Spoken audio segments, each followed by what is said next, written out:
where you can argue if he was one of the top three, definitely on all ballots as far as Rookie of the Year.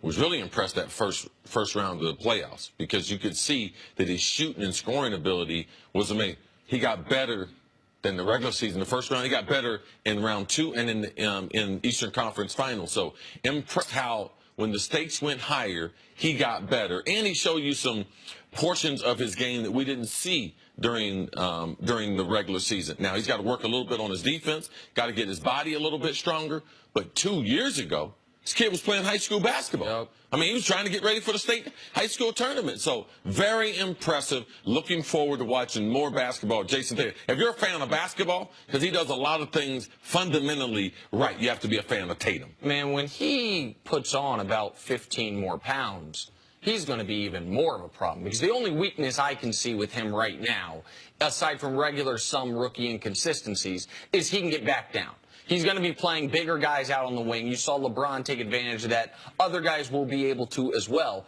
But every rookie, that's the smallest they'll ever be. Like, he will get bigger. Look at how thin Anthony Davis was to how bulky he is now. Here's the complete list of rookies to score more points in the playoffs than Jayson Tatum. Kareem Abdul-Jabbar, and that's it. And that's by 1 point.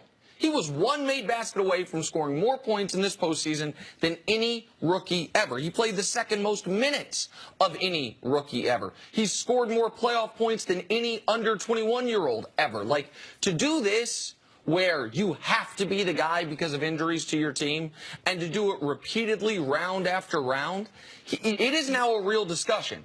If you could have any of these three rookies, Simmons, Mitchell, Tatum, I think if you polled 100 people, all three of them would get 25, 30-plus votes. Like, it is a real question who is the best of this rookie class moving forward. He asserted himself into that conversation when in the regular season he was probably a clear third in that conversation. Another tip of the cap to Danny Ainge, just saying. Yes. But I think equally as important was how he wasn't thrown by the moment. He had to go up against LeBron James in a Game 7 with the entire basketball world watching him, and the moment was never too big for him. It never felt that way this entire postseason. The whole team carried themselves that way, but led by Jayson Tatum, which was really impressive to see. Last year he played 27 games for Duke. This year, last night, I think it was the 99th game, 98th game last night. Like, very impressive. So I wasn't shocked that he played that well last night because I've seen him play all during the season. I've seen him play in the playoffs, and he continued that last night. And, Jenny, you mentioned a good point, and that's the pressure, the stakes. What other rookie, because we saw Ben Simmons first round of the playoffs against Miami, swear up and down. Nick was like, oh, my God, it's Magic Johnson. All right, this guy right here. Second round, not so much Magic. What was they called?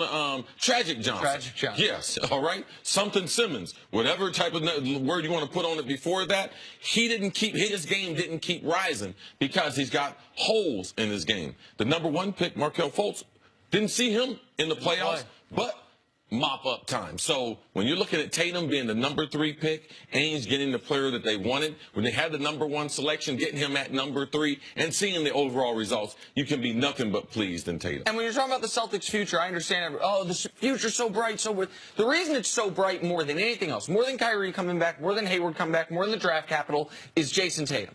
You want to win an NBA championship, there's one rule that 95% of champions have applied to, or it's applied to them. You got to have a top 5 player in the league.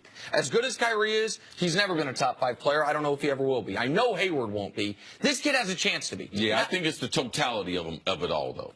Him, Jaylen Brown, Rozier. Oh, of course. And we know how good Gordon Hayward is, and if you're going into a series, you're going to need Kyrie.